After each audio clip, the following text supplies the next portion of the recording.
The Good Old Grateful Deadcast, the official podcast of the Grateful Dead. I'm Rich Mahan with Jesse Jarnow, exploring the music and legacy of the Grateful Dead for the committed and the curious.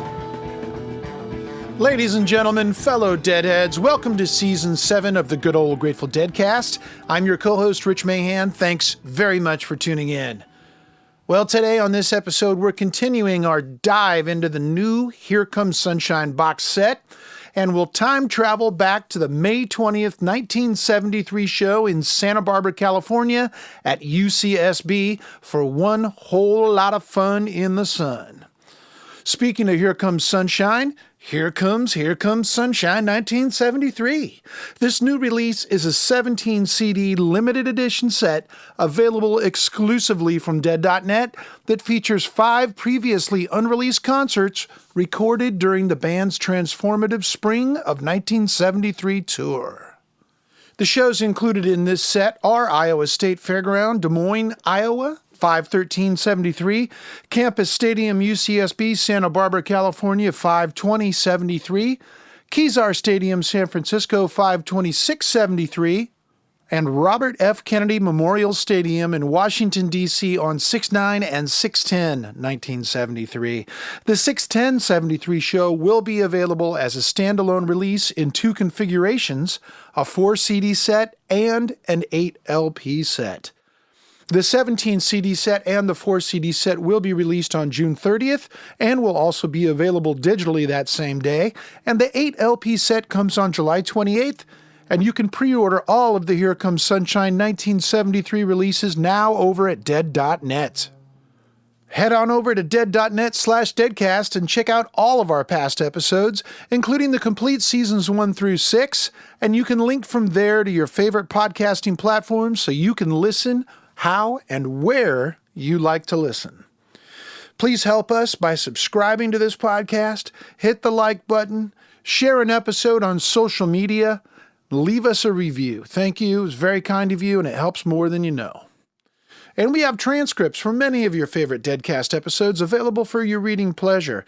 And we recently uploaded Season 1, so bop on over to Dead.net/Deadcast-index and check them out. Get your read on. Thanks to everyone who's left their stories at stories.dead.net. We're now asking you to share your stories about going to shows in 73. Did you go on tour that year? Well, the Dead were on fire. We want to hear your first-hand account. Share those stories over at stories.dead.net, and you just may hear yourself on the Deadcast. The University of California, Santa Barbara is literally right on the Pacific Ocean, with a town of nothing but students just to the north called Isla Vista. The sun, sand, and surf occupy the time of most of the students when they aren't in class, but on May 20th, 1973, you could find most of the population of Isla Vista at the stadium on campus attending the Grateful Dead concert happening that day. Here's Jesse Jarnow to tell you all about it.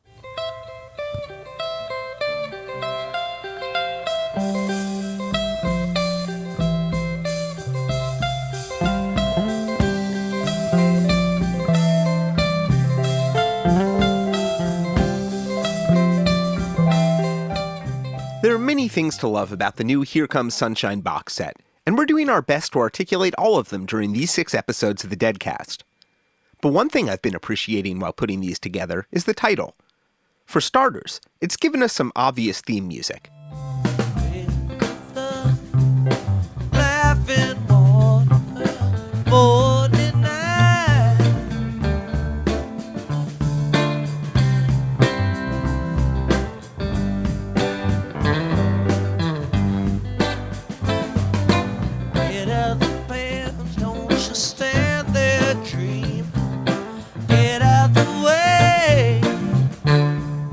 Of course, Here Comes Sunshine was one of the Dead's newest songs during these 5 shows, debuted a few months earlier, and people in attendance would mostly have been hearing it for the first time. As we discussed in the first episode of this miniseries, it could be heard as a musical stand-in for the band's world-building ambitions in 1973. But it also catches the feeling of these specific 5 shows in a really precise way. Today's variety of sunshine, recorded May 20th, 1973 at Harder Stadium on the campus of UC Santa Barbara, is the kind refracted through Pacific skies with a breeze off the ocean. Grateful Dead archivist and legacy manager David Lemieux. I find the Santa Barbara show to be something very special. It's kind of got that Southern California vibe. They love each other. Lord, you can see that it's true. Lord, you can see that it's true. And if you look at the set lists to the first three shows, and they were consecutive weekends, we get a Sunday, and a Saturday. And we get Midwest, Southern California, Northern California. And the set lists are very similar. And they're very similarly structured shows. You get your big playing in the bands, you get your Here Comes Sunshines. And each night you get no dark stars in these three shows. You get them focused on a Truck and Other One jam. And then Eyes of the World, of course, is in there. And you get China Dolls and Stella Blues. And they're very similarly structured. And yet they're all remarkably different. All the music on the first 4 of the 5 shows on the new box set was played outdoors in the full daylight, and the musical differences between the performances might be akin to the differences between types of sunshine, each with its own subtly different configuration of clouds, blue-on-blue gradients, illumination, and warmth. The Santa Barbara show captures its own particular quality. Our friend Michael Parrish, also a world-famous paleontologist, has appeared a few times on the Deadcast. He started seeing the Dead as a teen at the Fillmore West in early 1969, and you might still run into him at a show. It's one of the shows I think I have the fondest memories of. It was just one of those days when everything was perfect. You know, it was a sunny day outdoors at the UCSB stadium, a little bit of a breeze off the ocean, so it wasn't too hot, and you know, they just played all afternoon. It was really, I kind of compare it to what it was like seeing the Dead in the 90s, which isn't really fair, but, you know, it wasn't jammed. There was plenty of room for people to move around. I had my camera. I was taking pictures the whole time, and it was just a really wonderful show. Sounds pretty chill, and I haven't come across any dissenting experiences. But, like Sunshine, there are countless varieties of wonderful, and we're happy to have gathered a sampling of those today. And though it seems fairly obvious that a Dead show in a big stadium with a breeze off the Pacific would be just that, it took some work. Roll the opening credits.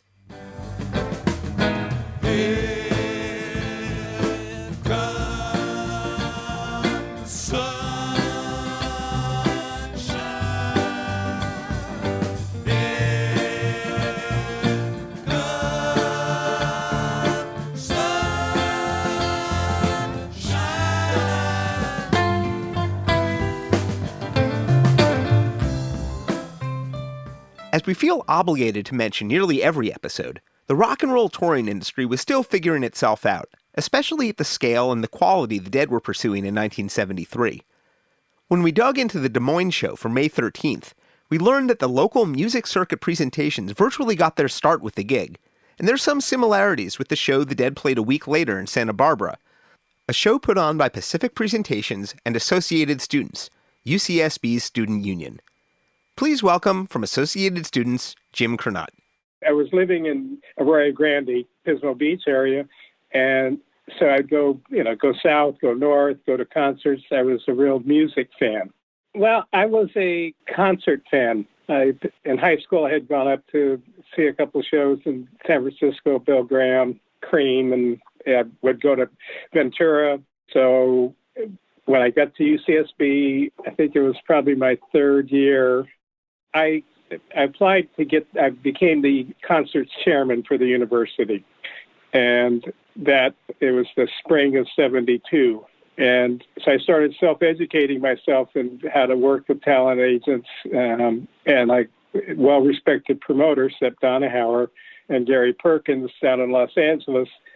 I continued to pursue working with Pacific Presentations, drove down to Los Angeles numerous times, and explained to Sepp that I wanted to do a series of indoor concerts as well as kickstart a stadium show again, because they had been canceled in '69, 3 years earlier. There was a, quote, riot at a Crosby, Stills, Nash and Young concert, and the university put a hold on any future concerts in the stadium. As it happens, and because of course, Michael Parrish was at that show too. In November of 1969, I was unfortunately unable to go see the Rolling Stones, either at the Oakland Stadium or, fortunately, I guess, at Altamont. So as my consolation prize, I got to go down with my brother to see Crosby, Stills, Nash and Young at that stadium, one of the first outdoor shows they did. And we couldn't really see it where we were. We were up in the stands, but I guess that there was a mass rush through the gates. A bunch of people got in without paying and broke down the gates, and so they didn't do any shows there for 3 years. They used it for intramurals. They used it for soccer, but there was just no football team. And there was 24,000 seat stadium was sitting, the capacity wasn't being used. Jim took on the job of concert chairman with a long game in mind. Sepp Donahower of Pacific Presentations had been working with the Dead since 1967. We spoke with Sepp for our Listen to the River episodes and caught up again recently. Please welcome back to the Deadcast, Sepp Donahower. When we started Pacific Presentations in 1970, I targeted Santa Barbara as a market for us to go into. And I went up and met with Jim, and then we just started working the market. On campus, booking the Dead at the campus stadium turned into a real issue, with the university ombudsman even joining Curnutt in the negotiation process, circulating petitions, and writing to the student paper to declare the Dead to be UCSB's favorite band. The ins and outs of traffic and parking and security are there to read in the Daily Nexus archives. So 12 months in the planning and negotiations, we were with the administration and the police department. We had to overcome a number of obstacles. Security was the main issue. No off-campus ticket sales was another one. And they were saying at that point the capacity could only be 15,000 if we were to do a show. That was never easy with the stadium because you have to deal with the campus security, who's very nervous, the athletic department because it's their venue. It was like easy rolling shows in to Campbell Hall and Rob Gym because, they're just kind of turnkey venues. The stadium was always a little more work. Things got a little heated. The show was announced in early March, but the contracts still weren't signed a month later. In the Daily Nexus, a letter appeared under the heading, "Demand the Concert." It read, in part, "In Tuesday's Daily Nexus, there is a suggestion that the Grateful Dead may not perform in May as a result of counter-revolutionary elements in the administration. People, it's time to seize the time and advance the cultural as well as the political revolution. Demonstrate in the administration building on Friday at 10 a.m. to let Goodspeed know we demand the Grateful Dead. Serve the people. UCSB, venceremos!" Name withheld.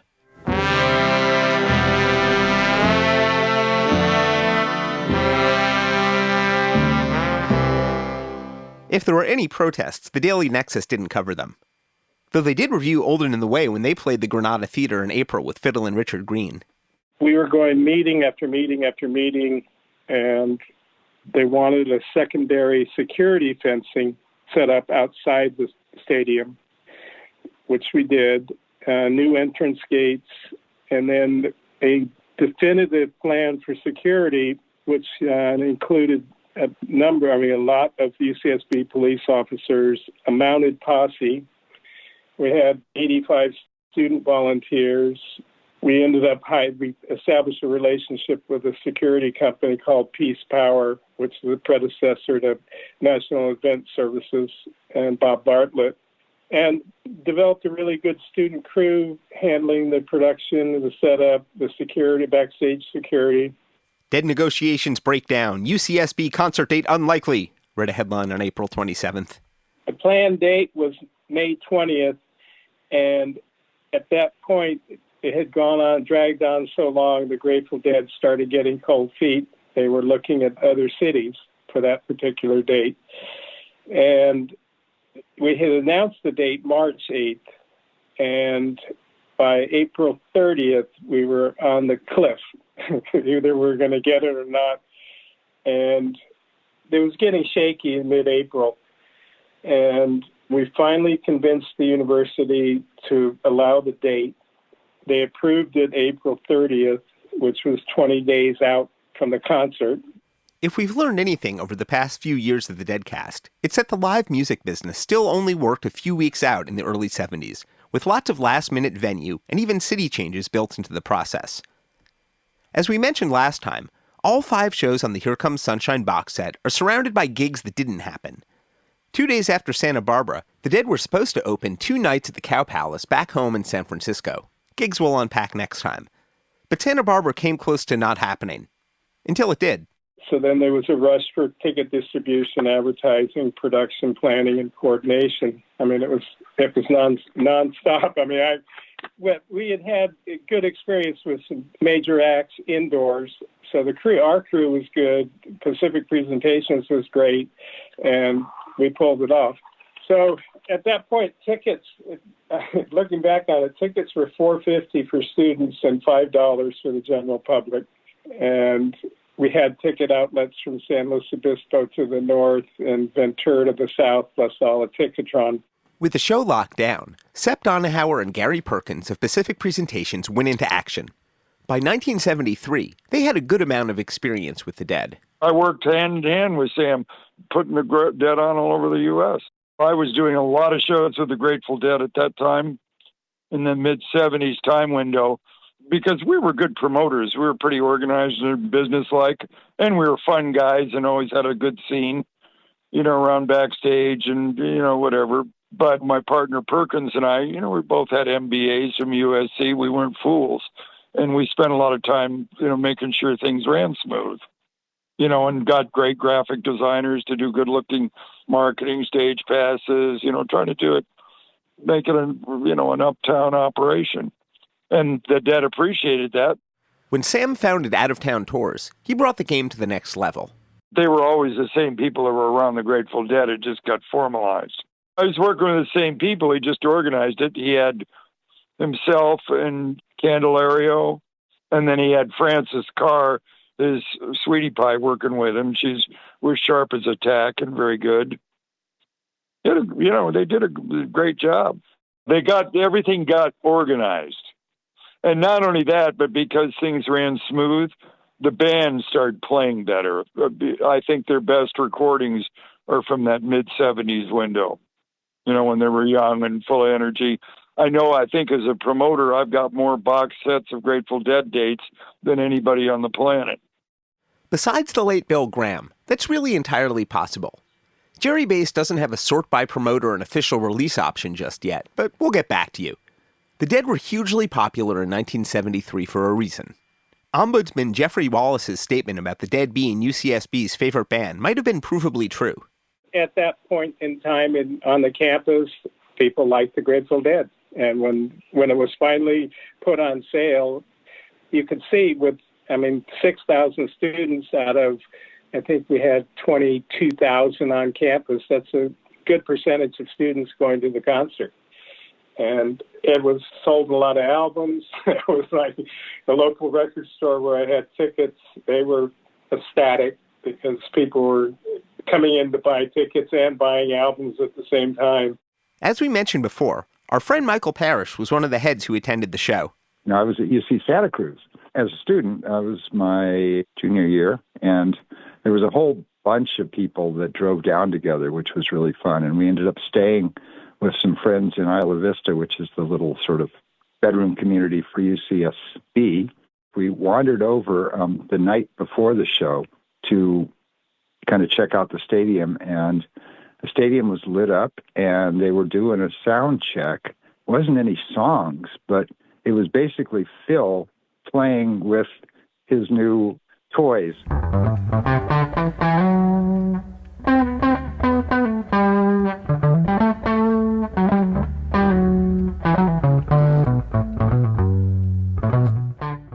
That's from Vancouver a month later on the Pacific Northwest box, not the Santa Barbara soundcheck. There's no tape of that we know about. But hey, verisimilitude. We weren't able to get into the stadium. You couldn't actually. We were probably, 100 feet from the actual stadium. And it sounded like it was like a long bass solo, and it was bouncing around. It was hard to tell how much it was just the echoing of the stadium or whether he was actually going from speaker to speaker.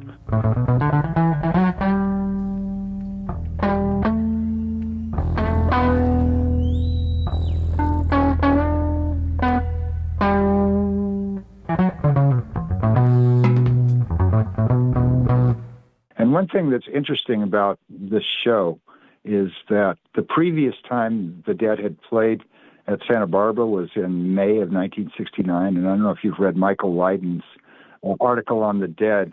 Yep, the Dead's first Rolling Stone cover, published the week after Woodstock, with a Baron Wolman photo of Garcia and the headline, Good Old Grateful Dead.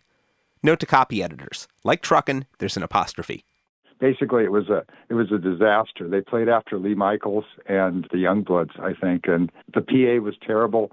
So Bear took it apart, and after they played just a few songs, then they argued about whether he was going to set up their PA or not, and ultimately they just didn't play anymore. The next time the Dead brought their PA to UC Santa Barbara, you best believe it worked.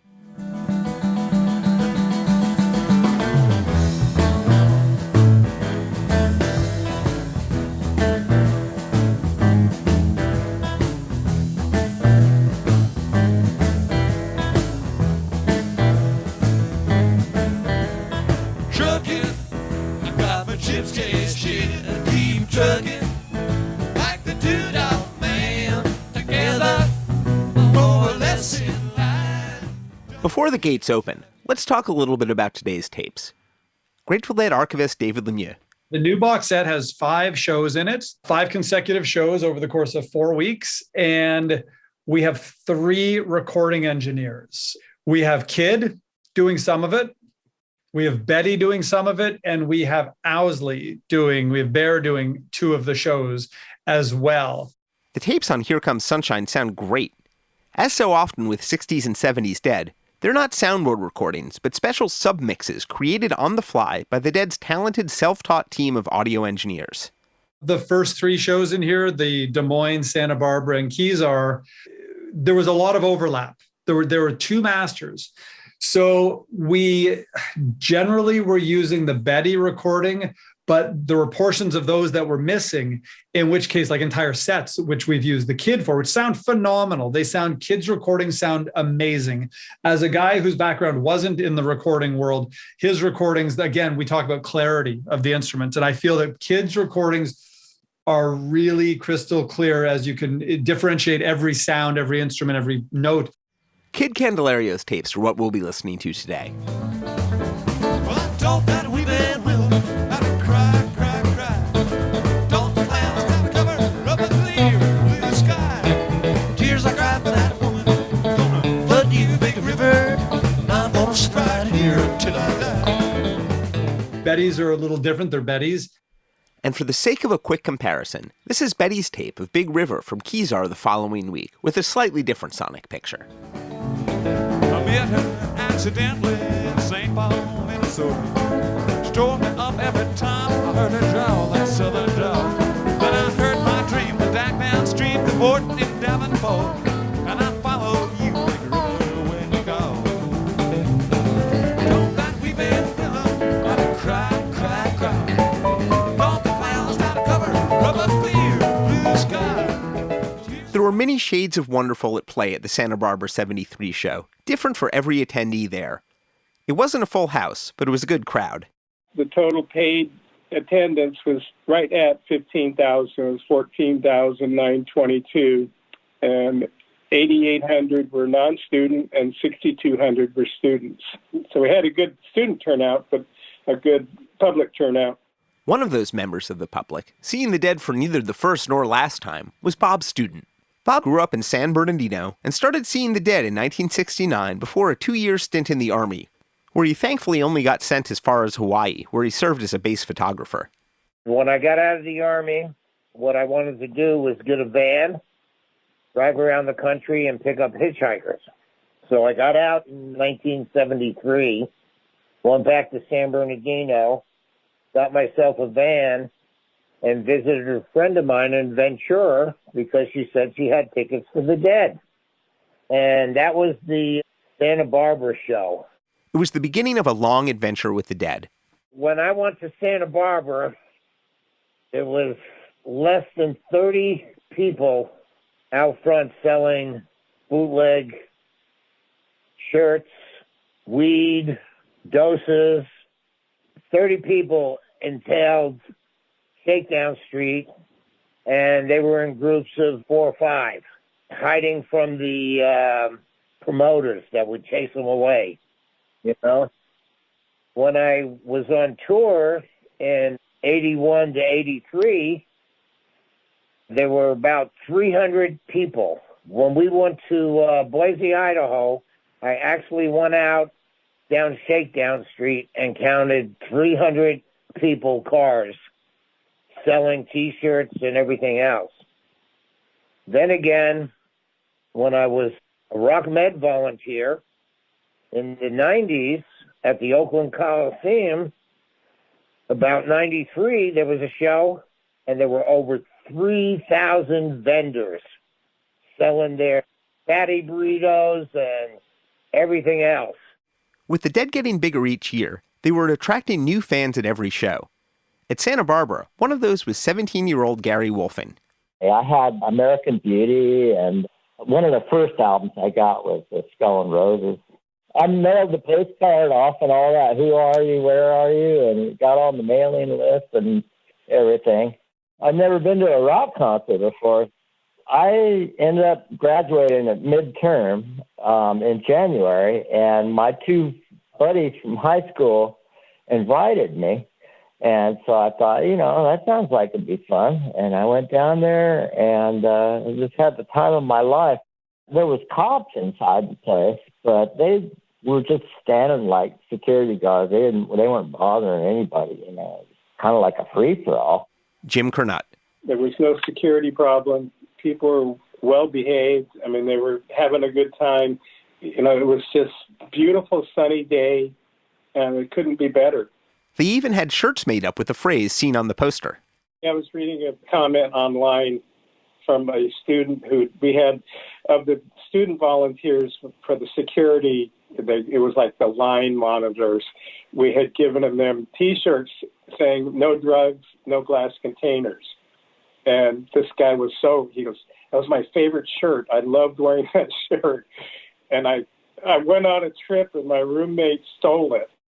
There were definitely a lot of characters, a lot of people walking around naked, and while the band's playing on, and just like the only way I could describe it is that everybody was just doing their own thing, and nobody was bothering anybody. Even the cops, they were just standing there against it, just taking it all in. They're like, well, I guess we're getting paid for this.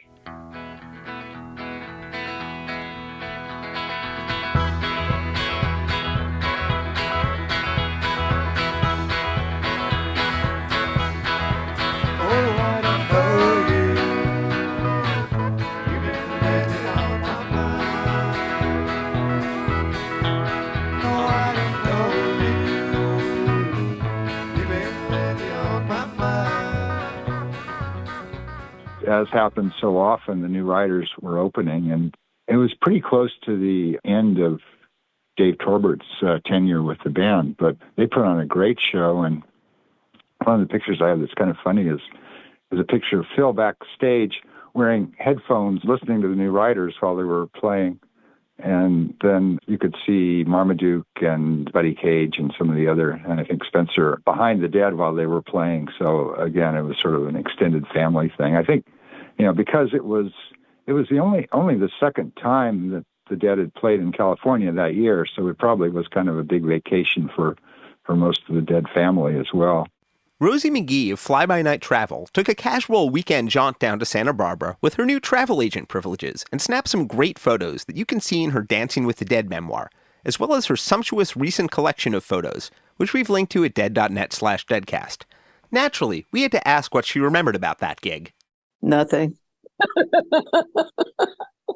I let the camera do the remembering, yeah.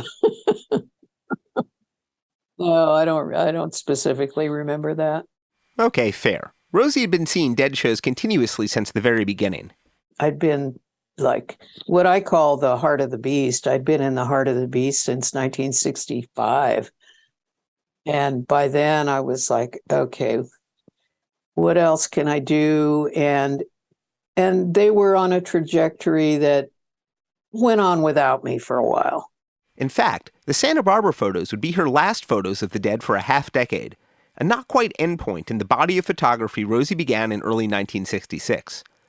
Later in the year, as planned from the get-go, Rosie would leave fly-by-night travel to tour the world and elsewhere. Her photos of Santa Barbara are great. But as Rosie was making her exit from the Dead's world, others were making their entrance. Welcome back to the Deadcast, Al Franken.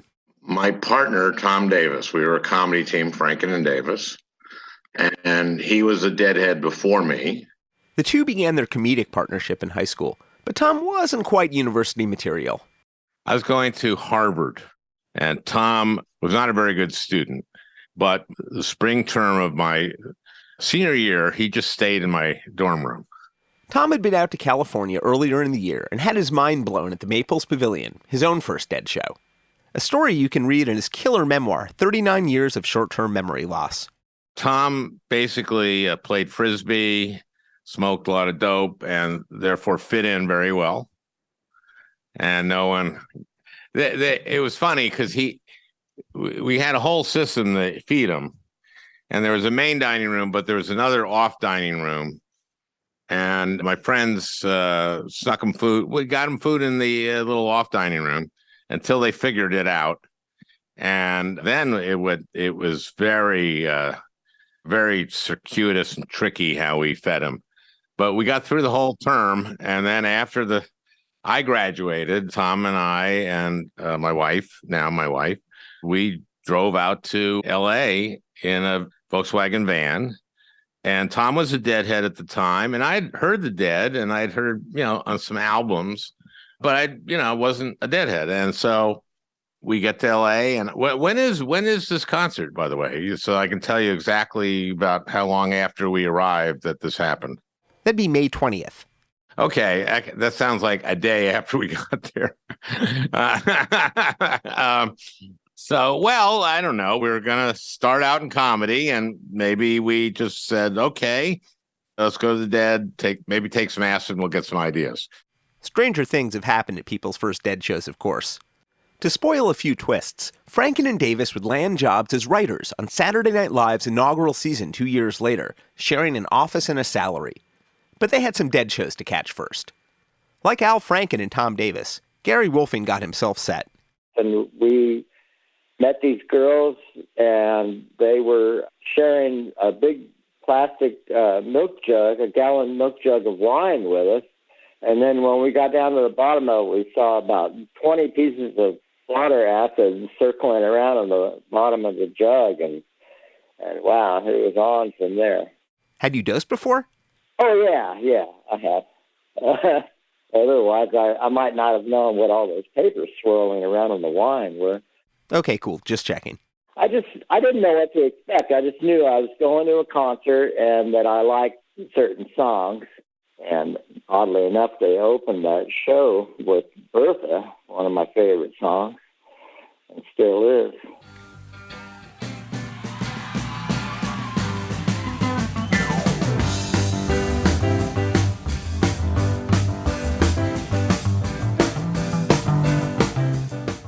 So you may notice here that Garcia's voice is a little hoarse throughout this show.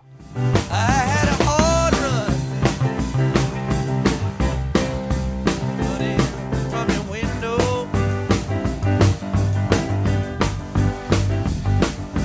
Running. Lord, I wonder if you... David Lemieux. But now Jerry's voice is quite shot at Santa Barbara. And so you've got that. And what I've always found when Jerry's voice is a little lacking, he's clearly got a cold or something.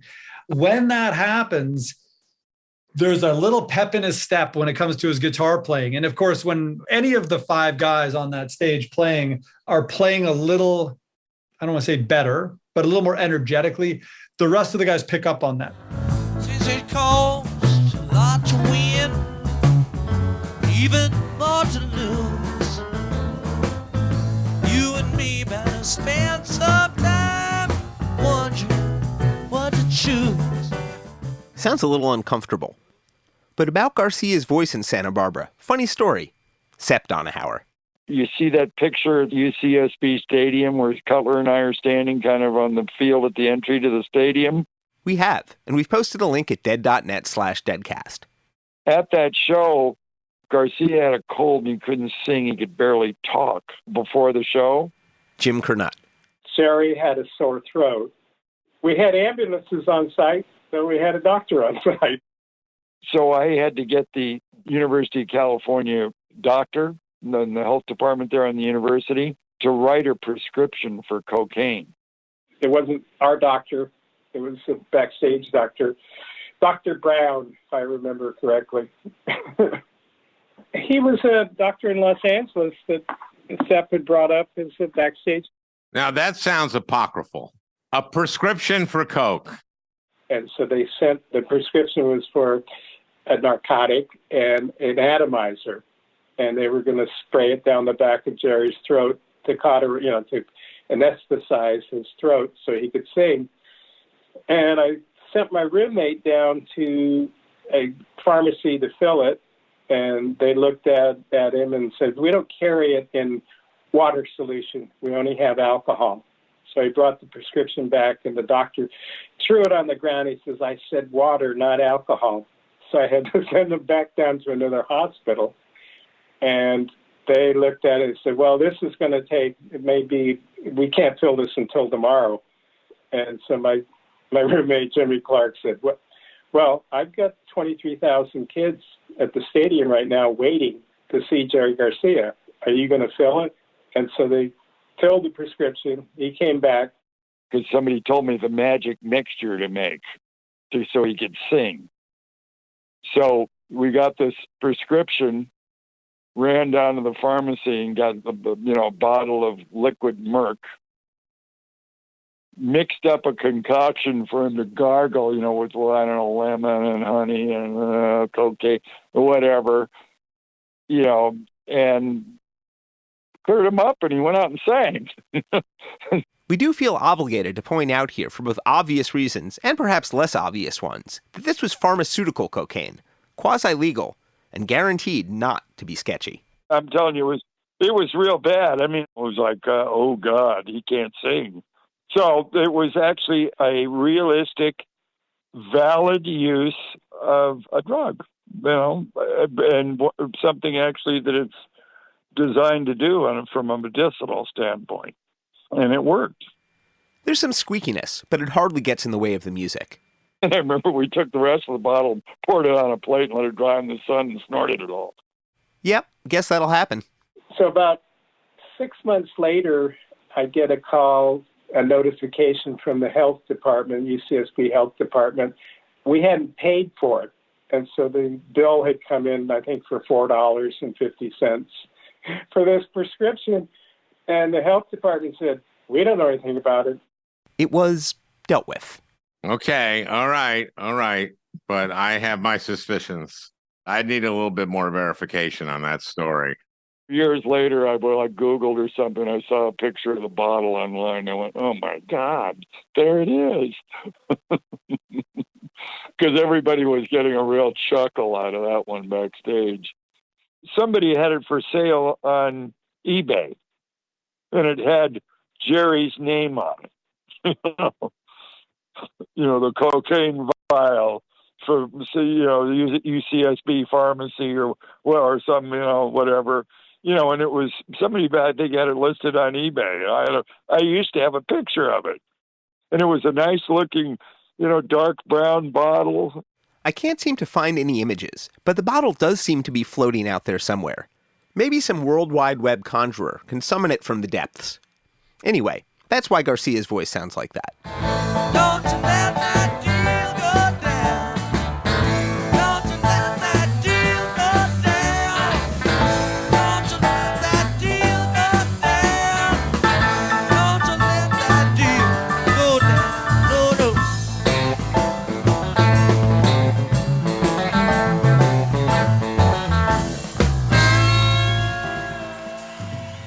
My niece was and showed up. She was young.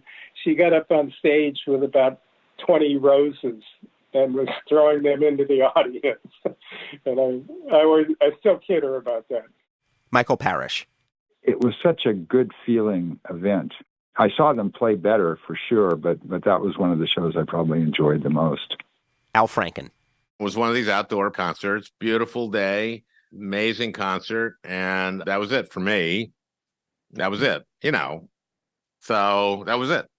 And from then on, I was an enormous Deadhead. Tennessee, there ain't no place I'd rather be. Baby, won't you carry me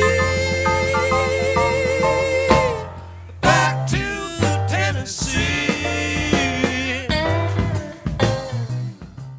Well, the vibe, of course, is just that vibe. But I hadn't been to a lot of concerts before, so there's that. So I can't compare it. I've gone to a lot of concerts that weren't Dead concerts since, and I can compare it that way. It's a Dead show. There's nothing like a Grateful Dead show. It's an adventure. You're there. This is not like I'm going to a concert, and I'm going to enjoy the concert. Then we're going to drive home. And we bought our tickets. Now this is you're in for a day and an evening. Michael Parrish.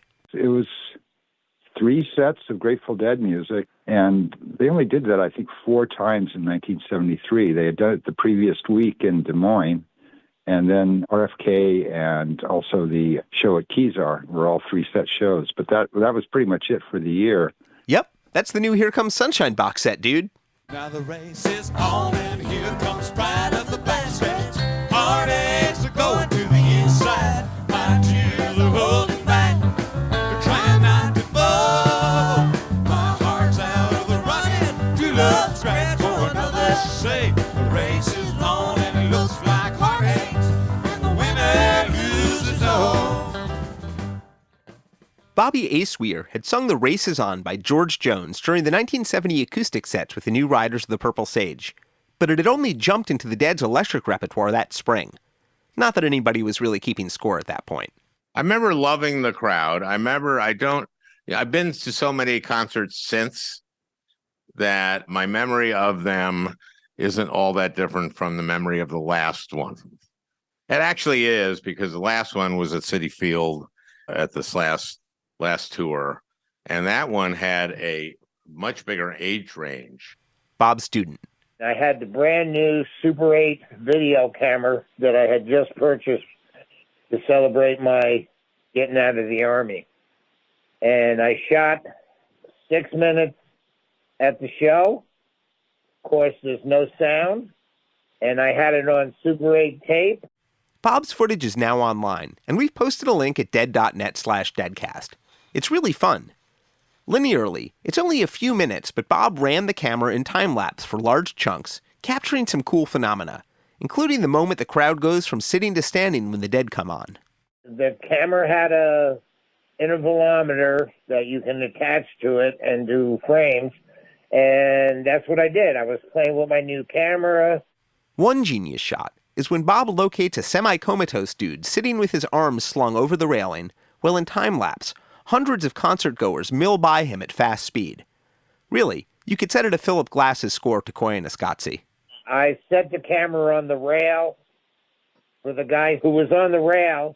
I was a little ways away. I set it on the rail. I had been watching him for a little while, and I said, let me get a picture of this. And then I turned on the intervalometer and tracked the guy a while. Yeah, it was, how many different shots can I do? I was obviously more interested in the crowd than the individual band members on the stage, because everyone down front was taking pictures of the van. I shot some pictures of the stage, but back then, my only interest on stage was Donna. She was the cutest of the batch. Bob's short reel from Santa Barbara shows a pretty impressive range of shots for a silent camera, catching lots of cool textures of the scenes, including the breezes off the ocean. Big ups to the heads in lawn chairs parked up close to the side of the stage.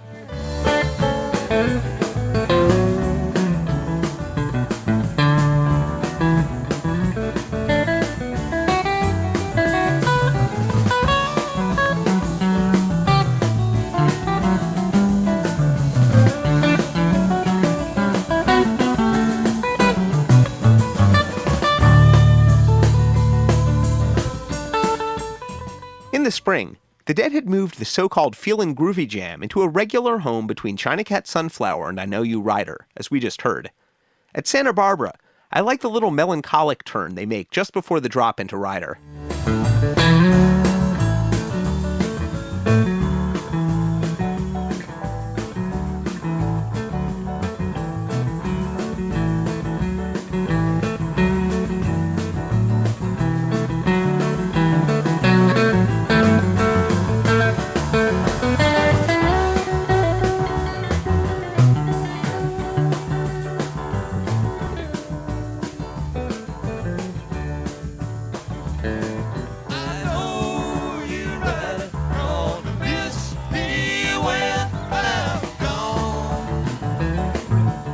Gary Wulfing definitely picked up on the band's sound system.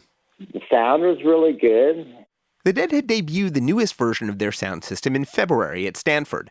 They also debuted a short-lived stage lineup that would barely outlast the shows on this box set, and which we forgot to mention last time. From left to right, Phil Lesh, Bob Weir, Jerry Garcia, Keith Godchaux, a similar arrangement to what they'd switched to in the 80s. Though many people associate the noise-canceling double microphones and lack of vocal monitors with the 1974 wall of sound, both were in effect by the start of 1973, as Donna Jean told us a few episodes back. But like the Dead's music, their sound system was also a process, and they were in active collaboration with the techs from Alembic all through the spring. The Dead's archives contain a report from Alembic's Ron Wickersham, reporting that he and Rick Turner had joined the band in Santa Barbara to observe the new system in action. Following the show in Iowa the week before, it was only the second time that the system had been used outdoors. They observed that same ocean breeze that Michael Parrish remembered and Bob Student caught on his silent film. But they contemplated it perhaps more than the average heads. The Alembic report reads in part, "One other factor in outdoor gigs is the wind. In Santa Barbara, light winds cause the sound to blow away from the intended destination, and I found that the beam from the 5-foot speakers was going over the top of the stadium walls and was being blown to a hill about 800 feet at 45 degrees towards stage left." Alembic would recommend the construction of delay towers at the even bigger mega gigs to come, a new frontier in live amplification. The sun will shine in my back door someday. The sun will shine in my back door someday. March winds will know all my troubles away. Michael Parrish. The first and second sets were pretty much short songs, but, you know, they had all of these new tunes to break out. And I had seen the premiere of most of those tunes at the show at Naples Pavilion back in February, but by now they'd been road tested and really sounded just wonderful.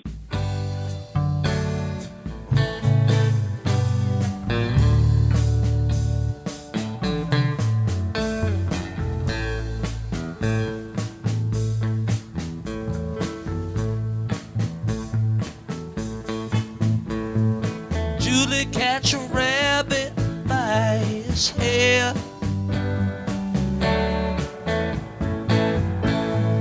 Come back, step like to walk on air. Row Jimmy is one of those Dead songs it took me a little bit to come around to, but hearing the clarity of the 1973 mixes allowed me to finally hear the interaction between the instrumental parts and feel the slow-motion groove as something powerful and subtle.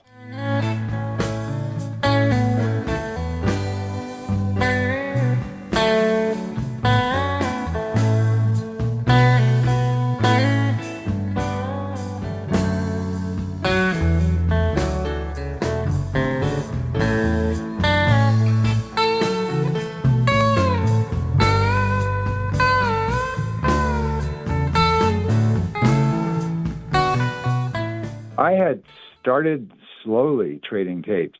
I had master FM recordings of like the Harper Show, the Winterland 10470 show, Calibration. There were a lot of things that I had masters of, so I was able to trade with people. But there really hadn't been a huge network that had been set up. I would say that the sort of tape distribution network on the West Coast was really primitive compared to what was happening on the East Coast at that time. We'll put a bookmark here to discuss the activities of the tape trading clubs that were starting to emerge out east. One of the things that I'd gotten just a few months before that was part of a tape from the Maples show. It had actually been broadcast on KZSC, the Stanford radio station, just some songs from it. I believe it was an audience tape. It was actually like a couple of tapers who were in the studio with the DJ, and one of my friends who lived in Palo Alto had taped it, so I got it from him. Like a few other things Michael has told us about, that specific recording doesn't seem to be in digital circulation. So I had taped versions of a few of the new songs, which was really exciting because we'd heard them once. And I just remember really being taken by the new batch of songs. It just seemed like an entirely new thing for the Dead. Here Comes Sunshine, Eyes of the World, China Doll, all being really very different stylistically than anything they'd done before that. So it was fun to be able to get that. And again, at the Santa Barbara show, to hear them sort of polished and sparkly and new was really fun. Wake up to find out that you are the eyes of the world. Heart has its beaches, its homeland, and thoughts of its own. Wake now, discover that you are the song that the morning brings. The Grateful Dead's jam suites had begun to evolve in late 1967 and early 1968, with the multi-part That's It for the Other One, the alligator caution pairing that would often result in spectacular feedback squalls, and the sequence that became Live Dead, centered around Dark Star, St. Stephen, and the 11. But by the early 1970s, the suites began to expand. Notably, the Other One dropped its cryptical envelopment intro and outros for good in 1972, besides a brief return in the 80s. And the Dead developed a number of songs that might build around the middle section sung by Bob Weir, now known just as The Other One. Dig the Side B episode of our Skull and Roses season. In Santa Barbara, the suite began in a familiar happy place.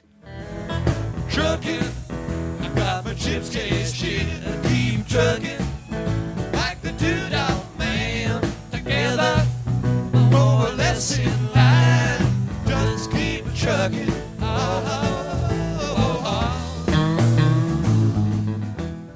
Debuted in 1970, Truckin' had attached to The Other One by the end of the year, and in 1972 grew a jam. In Santa Barbara, they hit the song's big peak, signaled by Garcia's dramatic, high-up-the-neck restatement of the intro theme, which had taken nearly 3 years to develop, before solidifying in the spring of '73.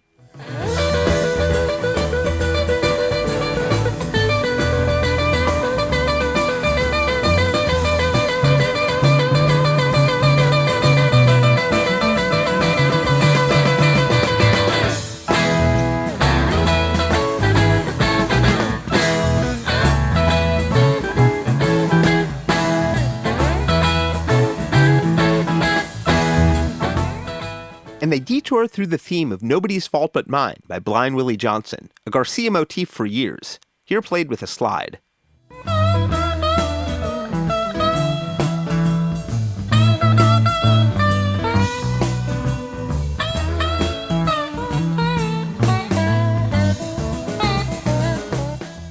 It's after the Nobody's Fault jam that the road really opens up and the horizon melts into the sky.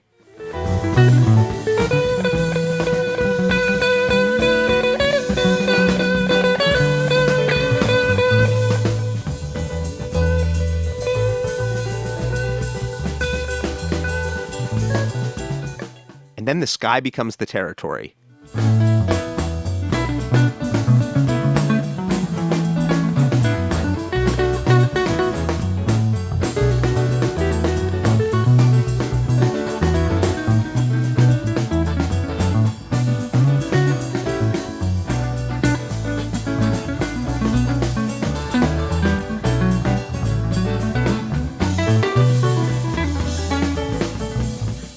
After that, the clouds gather into the triplet rhythmic figures of the other one.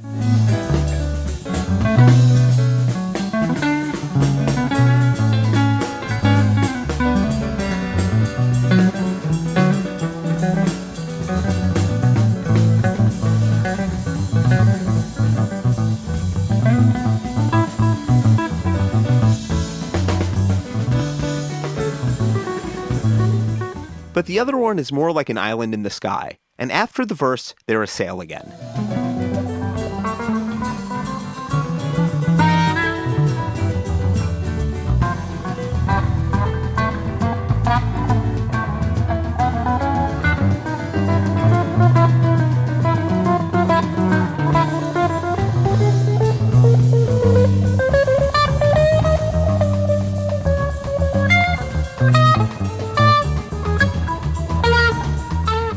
In 1972, both Playin' in the Band and Truckin' had become full-fledged jam songs for the Dead. He's Gone had begun to link up with the Suite at the front end, and Wharf Rat and Stella Blue both began to link up to the end. In early 1973, Garcia introduced a major new second set jam piece. I love this transition from Santa Barbara, as if they're collectively blowing the sky back to blue.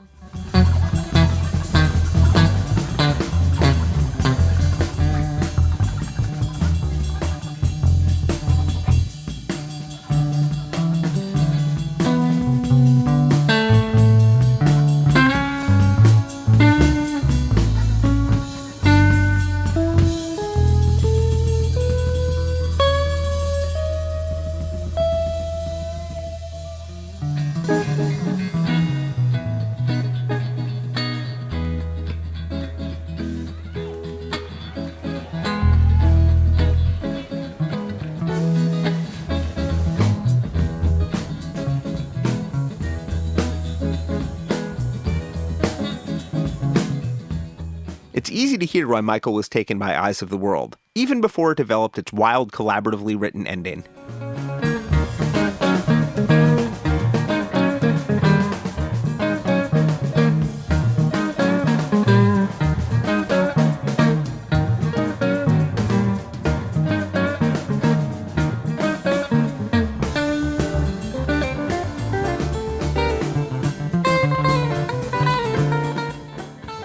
You're perhaps familiar with what's known as the distracted guy meme. In the early 1970s, Jerry Garcia was a little bit like that with the quiet ballads he played in the spot after the other one. At first, it was Wharf Rat, which went a little by the wayside when he and Robert Hunter wrote Comes a Time, which went a little bit by the wayside when they wrote Stella Blue, which went a little by the wayside when they wrote China Doll. He'd rotate them more in the later 70s, but in early 1973, Stella Blue had largely been relegated to random and kind of awkward mid-set slots. Not tonight, buddy.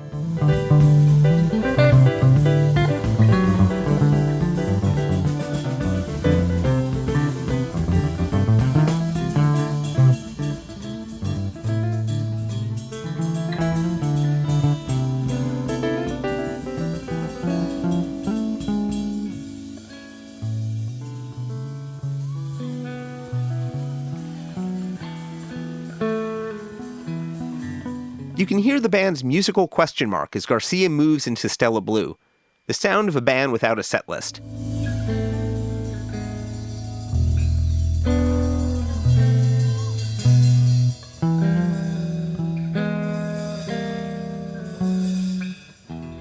But once there, they slip into the amazing quiet mode they developed as a quintet.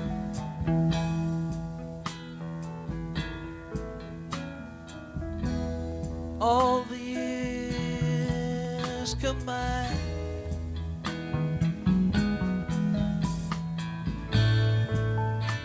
they melt into a dream.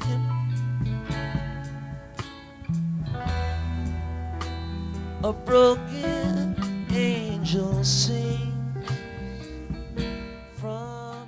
Naturally, Weir gets the big rockin' closer slots.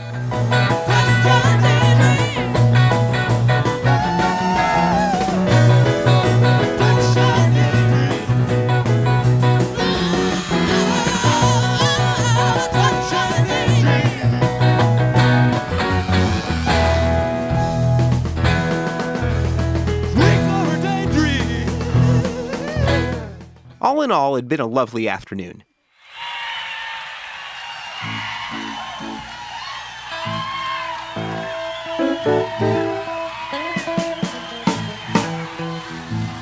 Thanks a lot, folks. We had a pretty nice time here today. I'd like to thank you all for coming. Hope your voice feels better soon, Jer. After more than a year of planning, the show paid off. After paying the new riders of the Purple Sage some $6,840 and subtracting $8,180 in miscellaneous travel and gig expenses, the Dead walked away with $22,980, around $156,000 in modern terms. It also paid off for USB senior Jim Curnutt. It was very successful. The administration and the police department were more than satisfied with our planning and execution. And thanks to Sepp Donahower, who stuck to it to keep the Grateful Dead interested, we were able to do it.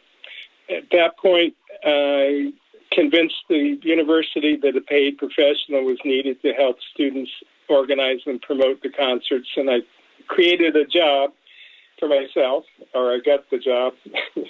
And so for 6 years, I was working as a student affairs officer. And thanks to the Grateful Dead and Donahower and all that, during the 6 years I was there, we produced over 100 concerts. I mean, it was an active university schedule, which included 3 stadium concerts with the Grateful Dead. We had an indoor gymnasium concert with the Grateful Dead. Jerry Garcia Band and Kingfish played an intimate theater we had on campus. And we brought in the Grateful Dead, Rod Stewart, the Beach Boys, Bruce Springsteen. I mean, I could send you a show list, but that town's never seen so many great shows. I mean, we had Bruce Springsteen and Rob Jim, and he played a 3.5-hour set. People still talk about it. As with music circuit presentations in Des Moines the week before, the Grateful Dead's Santa Barbara show helped launch a promotion career that stretched beyond Curnutt's time at UCSB. Al Franken and Tom Davis, meanwhile, began their Deadhead lives at virtually the same moment they began their entwined professional careers. I can't remember how many we went to. I do remember in 73 going up to San Francisco to Winterland for a set of 4 shows. And that was a big deal. I think that might have been the first time I went through 4 shows in a row. Those shows can now be heard on the most excellent Winterland 1973, the complete recordings. What shall we say? Shall we call it by name? We'll count the angels dancing on the bed. Water bright is the sky from which you came. And the name is on the earth, takes it in. Your mouth speak, stand inside the rain.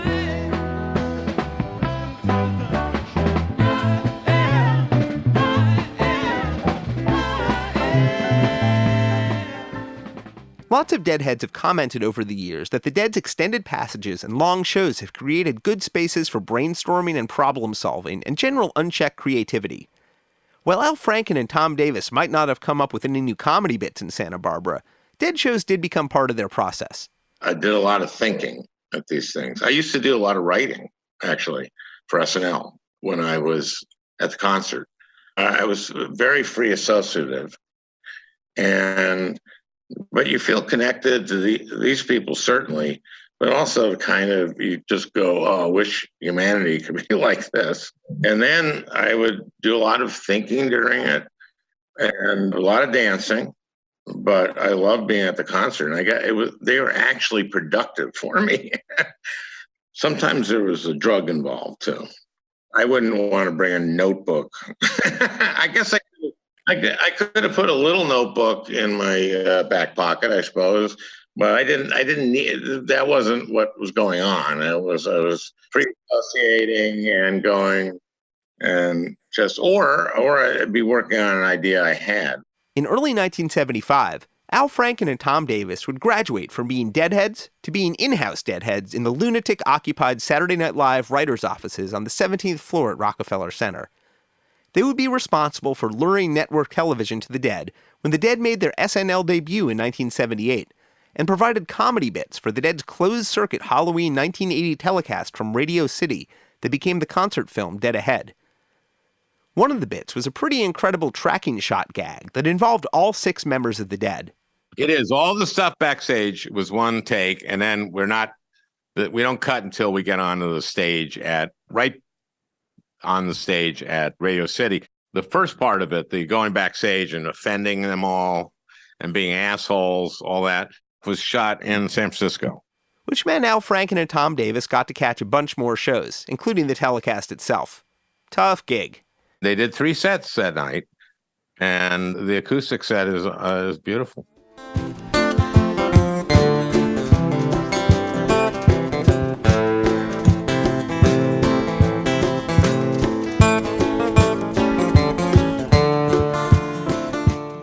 That was a rare version of Little Sadie from Halloween 1980, now on the expanded edition of Reckoning. We explored that more in our Dead Behind, Dead Ahead episode back in 2020, which also included some great storytelling from the late Tom Davis, courtesy of David Gans. Once again, I'll plug Tom's delicious memoir, 39 Years of Short-Term Memory Loss, which includes some sad, sweet stories about working with Garcia on their never-produced screenplay adaptation of Kurt Vonnegut's Sirens of Titan. Tom would go on to co-write Owsley and Me, My LSD Family, with our buddy Ronnie Stanley, also worth a read. By 1973, Michael Parrish had been a pretty hardcore Deadhead already for a few years, and was ready to move to the next levels. Probably that summer of 73, I was thinking I should just write to the Dead and volunteer to help them with their tape libraries, but I thought they wouldn't want me to do that. It actually would have been a pretty ideal time to write to the Dead to do that. It was sometime in this period in the spring of 1973 that the Dead began to migrate their gear and equipment and other stuff into the Front Street warehouse in San Rafael, where their first proper tape vault was born a few years later. We discussed it a bit in our Inside the Vault episode last year. But Michael was industrious and found tapes anyway. Santa Cruz is set up in this college system where there are separate residential colleges. So I went down and knocked on his door, and it was like one of the first really major trades I did with somebody. He had a bunch of stuff from the East Coast, and I had all the stuff from the West Coast. There was a lot to absorb, but the Santa Barbara tape wasn't yet around. I didn't have a tape of it for years. It was kind of a holy grail for me. I believe there was an audience tape of it, but I probably didn't get one until sometime in the 80s. By the time of the first edition of the Taping Compendium in 1997, only a not that great audience tape was out there. For many attendees, for many years, the Santa Barbara show was nothing more than a gloriously remembered Sunday afternoon in the sun. For Bob Student, who'd seen the Dead a few times in the 60s, it was the beginning of something new. And that was the start of my going on summer tour with the Grateful Dead, which started in June and ended up at Watkins Glen for the big show there. We'll pick up the adventures with Bob and his van soon enough. But we'll see you next week at Kezar Stadium in San Francisco.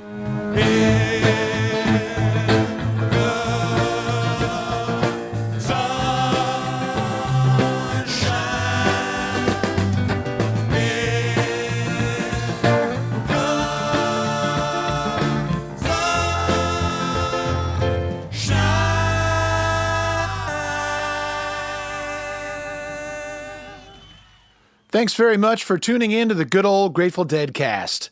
We'd like to thank our guests in this episode, Al Franken, Jim Curnutt, Sepp Donahower, Rosie McGee, Michael Parrish, Bob Student, Gary Wulfing, and David Lemieux.